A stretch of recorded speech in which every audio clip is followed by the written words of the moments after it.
다른 나라가 따라갈 수 없는 고속성장을 하면서 단숨에 세계 2위권 경제대국 자리에 오른 중국. 이젠 정상을 넘보고 있습니다.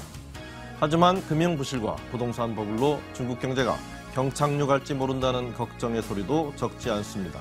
오늘도 리더는 세계경제연구원 초대로 방한한 중국경제전문가인 미국 월스트리트저널의 데이비스 중국경제편집장을 모셨습니다.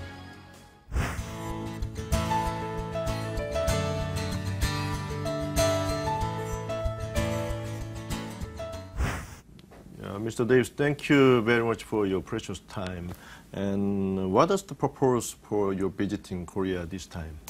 Well, I gave a talk at one of the think tanks here on the anti-corruption efforts in China. So, even though your lecture was on the topic of your lecture was the anti-corruption movement, I'd like to ask you some question, some general question on the current status of Chinese economy. So, sure. The attention of the whole world is now on whether the Chinese economy will do hard landing or soft landing. What is your opinion about that? It's likely to be a soft landing, at least over the next couple of quarters, I would say. It's slowing. They have a big problem with the property sector, a really big problem. But I think it's just starting to hit. But longer term, there's a much bigger question mark over the economy. Yeah, so as you mentioned, but some people are worrying about the fact that maybe the potential bubbles of the Chinese real estate market may blow up. But you don't think you do not agree with those opinions, right? No, it's the question of blowing up. I don't think that's the way it's going to play out. I think it's more a question of whether the property market affects things in a sort of slow motion, and that the economy slows more dramatically than the authorities think it will. But I doubt it's going to be a U.S. style. You know, one day it's good and the other day, the next day it's terrible. Yeah. So it's not going to be a U.S. style. No, I'd be very surprised. And the next question is about the shadow banking system of China. So yeah, it has been the driving forces for the Chinese economic growth, but now it gives us a lot of concern for the viewers and the overseas investors. So how do you think about the current status of the Chinese shadow banking system? Right. I mean, it's very connected to the same problems we were talking about with the real estate market. I mean, much of the lending in China went to real estate. When the banks shut off their lending, were ordered to shut off their lending, then trust companies and other informal lenders, the so-called shadow bankers, moved in. And now even the shadow bankers aren't lending to the real estate market. But what's happened is the rate of credit growth in China has just moved at such a pace that it's very similar to other countries that have wound up in banking crises. So I think the authorities have done a reasonably good job the last 6 months of trying to reduce the percentage of loans that come from the shadow banking system. However, the credit problems continuing and deepen. So what about the current condition of the local government and the private companies? So do they have any problems, or are they sound?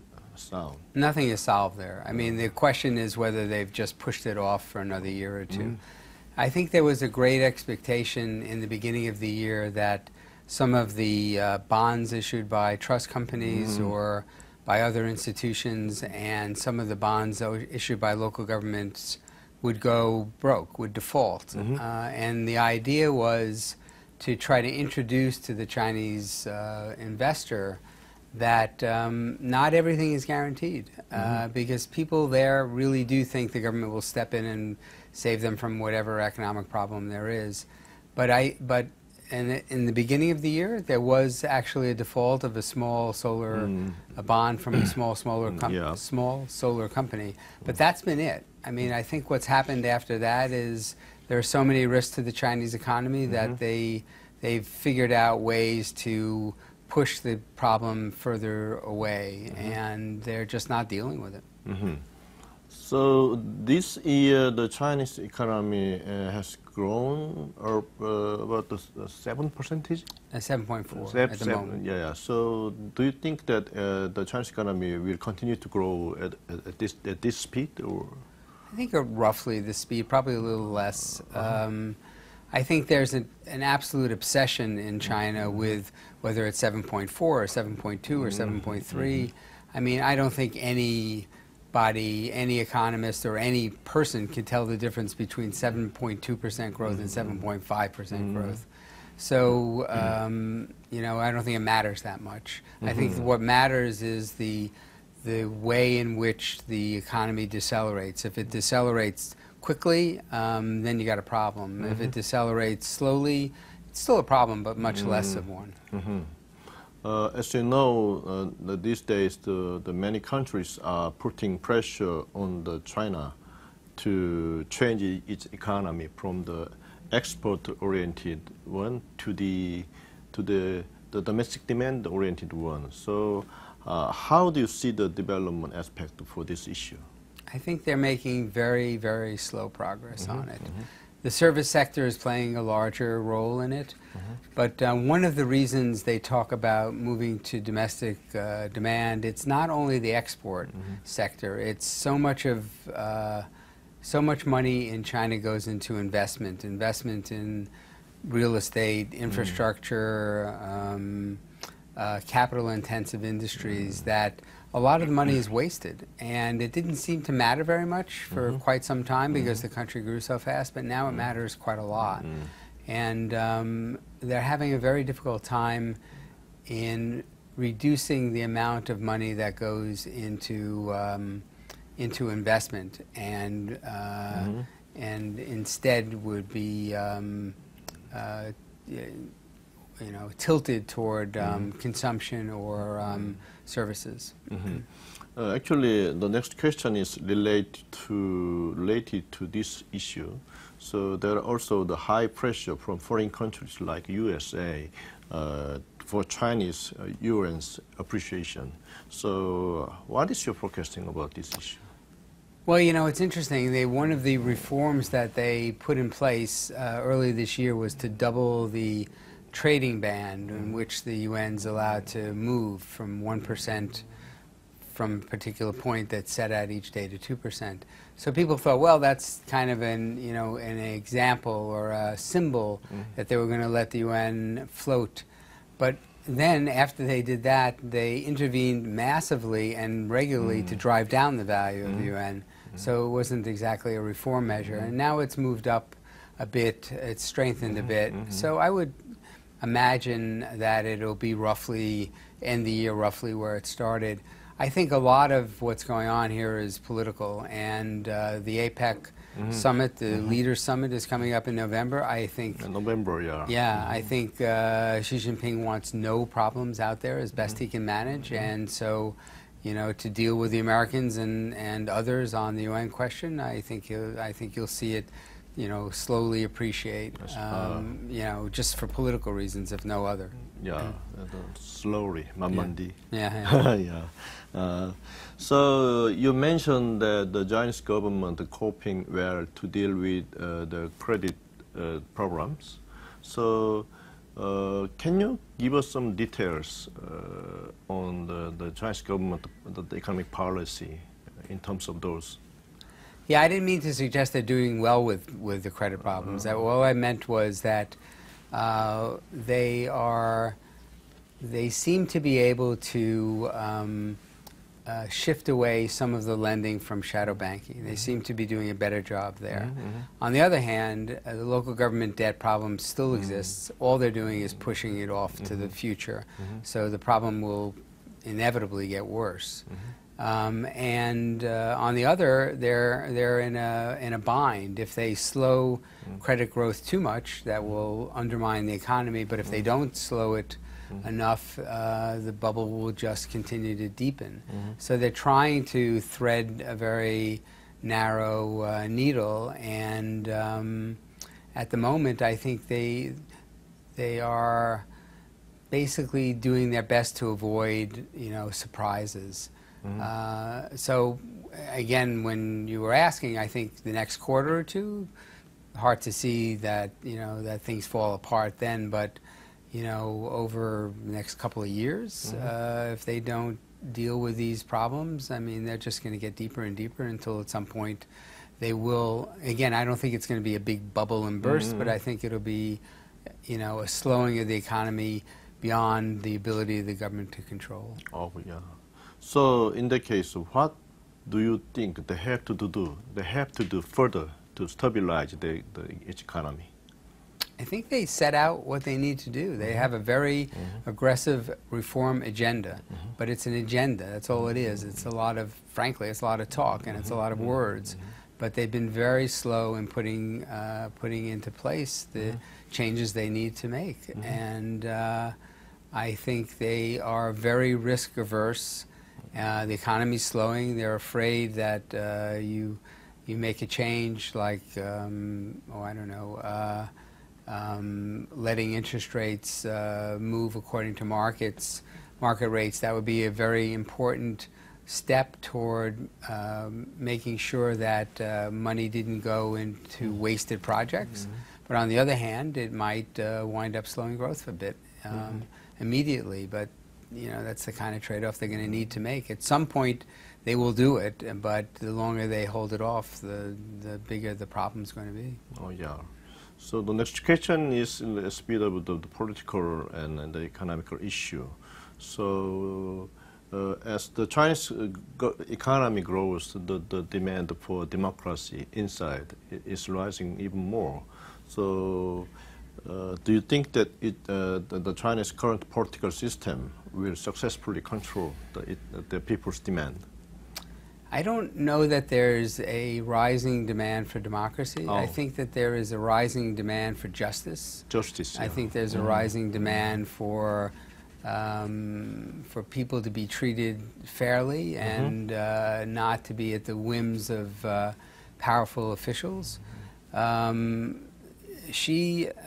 all the talk of the internet being the device that will bring democracy and critical thinking and free speech to China, Xi Jinping has been very effective in frightening off people from using the internet. So I don't see that he has any intention whatsoever of liberalizing on that political scale. And we'll see. We'll see if you can actually manage to do it. But he's been much more effective than people thought he would be at tamping down criticism. Oh, yeah. The Chinese economy is liberalized in the real economy to a certain extent, but it seems like that they are very sensitively worrying about the opening of the capital market. So what do you think will be their stance toward the opening capital market? I think they're going very, very, very slowly. Very slowly. Oh, my God, yes. They will allow foreign investors to bring a little bit more money in, or people to invest a little more money out, but they are, I think, terrified of the idea that Chinese money will flow out in large numbers, and I think it will. I think it will. I mean, I think if you give the Chinese investors, Chinese people, savers, the chance to do what they want with their money, I'm sure they would put a lot of it overseas. But that's not a bad thing. I mean, at the moment, those reserves that they have go for no good reason whatsoever. And but it's become a symbol kind of national power or national pride, and it's silly. It's just wasted money, basically. Yeah. So as you know that nowadays the kind of the hegemony competition between U.S. and China is getting kind of the is fierce and stronger, right? So, what do you think? How do you think it will progress on international politics and economics? Well, I hope it progresses peacefully. I think we all do. I hope so, yeah. Right. I mean, listen. The U.S. is the world's largest power. China is the rising power. I mean, there are conflicts there. It doesn't have to end badly. I mean, the U.S. has very good relations with very powerful nations in Europe. It doesn't seem former enemies with Japan also, former enemy. So it doesn't have to be something that ends terribly. Certainly, the U.S. system accommodated the rise of Japan. Where it's hard to remember at this point, but I covered it in the 1990s. There was concern in the U.S. that Japan was going to overtake the U.S. economically. Yeah. It seems kind of almost laughable at the moment, but it's not laughable when it comes to China because China is 4 times the population of the U.S. So I think that so long as they don't wind up in sort of silly confrontations, over where some, jet fighter pilot does something stupid and brings down a plane, either, a U.S. bringing down a Chinese plane or vice versa. I think that it's a manageable problem. I hope that people are smart enough to do it. So it's manageable. Yeah.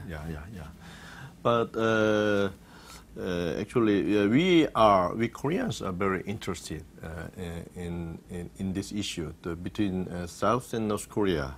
What stance would the Chinese, the foreign policy, keep up? They seem to. I mean, clearly they're interested in very good relations with the South, right? I mean, Xi Jinping came here. He didn't go to. Still hasn't been to North Korea, right?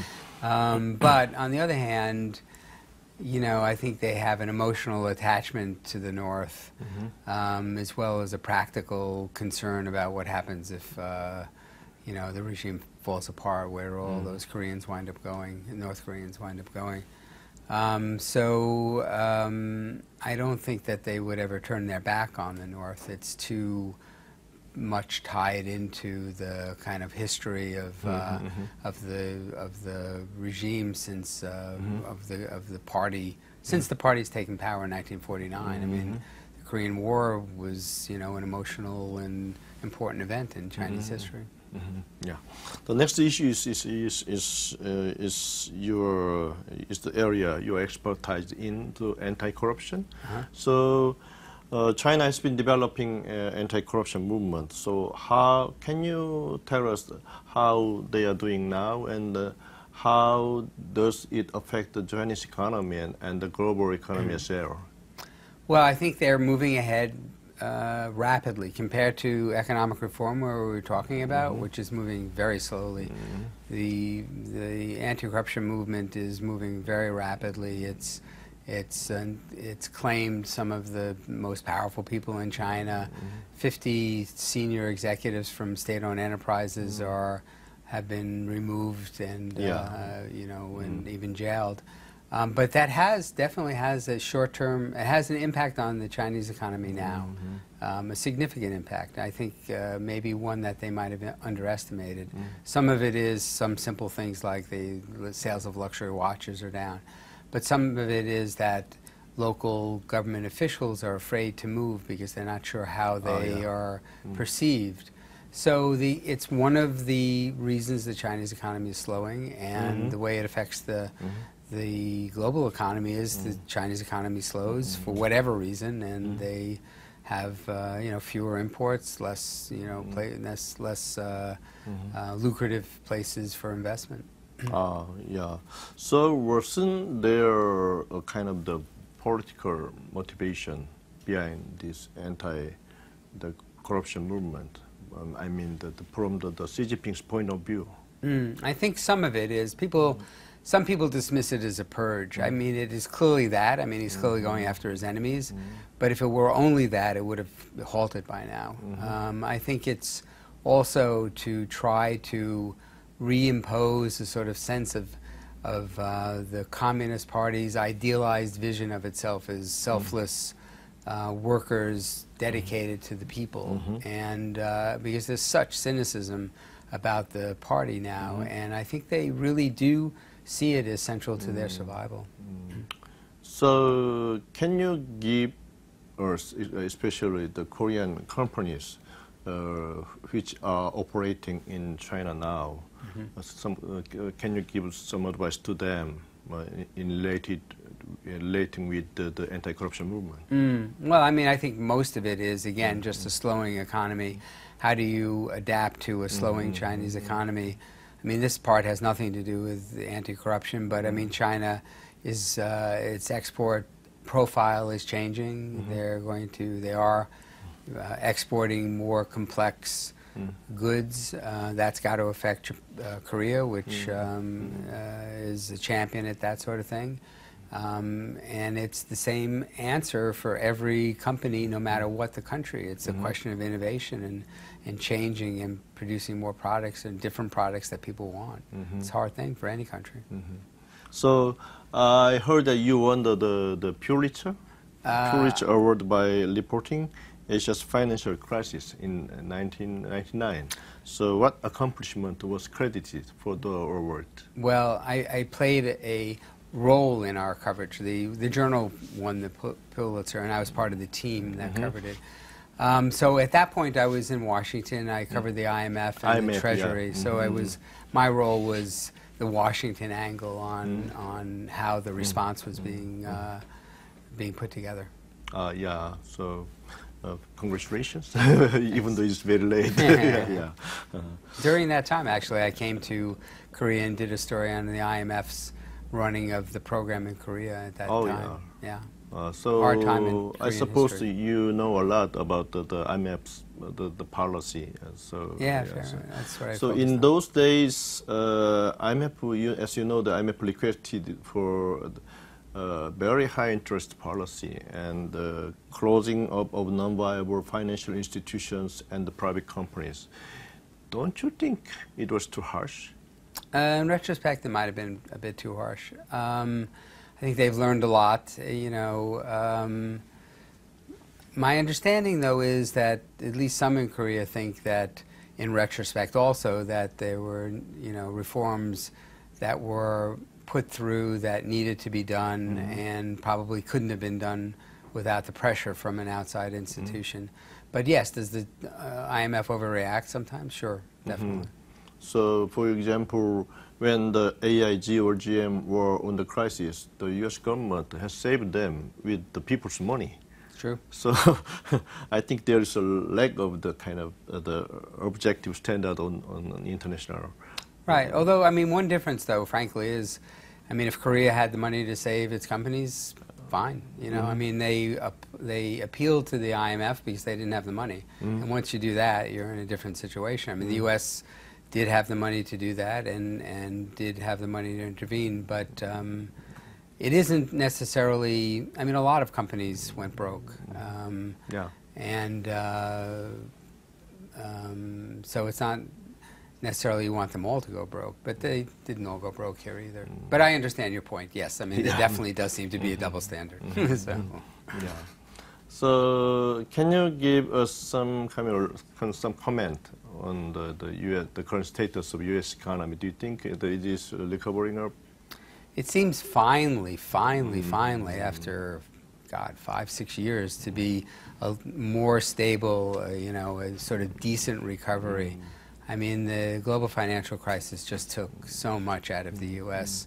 But even now, I mean, the stock markets have recovered fully. Housing prices are starting to come back up. But for most ordinary Americans, for most average Americans, their income is less than it was in 2007, 2008. That's just almost unprecedented. Aside from a depression, that's almost unprecedented in the U.S. And it's not clear still that the mainstream Americans are going to benefit, and that's just a very different. I've been in China for 3.5 years, and it's a different country economically than when I left. Yeah. So you are an expert in the Chinese economy and the economic policy. So I think you may give some advice to Korean government officials, I mean, especially in terms of the coping with the change of the Chinese economy. Can you give some? Yeah. Well, I mean, that's might be presumptuous on my part, but no, I think the biggest issue, my understanding is again the issue of innovation and the issue of entrepreneurialism. As I understand it, I've been told that Korea has a very unusual problem in having, in some sense, a too educated workforce, which should normally be just a phenomenal advantage. But as I understand, hasn't been able to deploy it in an entrepreneurial way, and seems like a waste, basically, a waste of talent. Yeah. Because it should be a great advantage.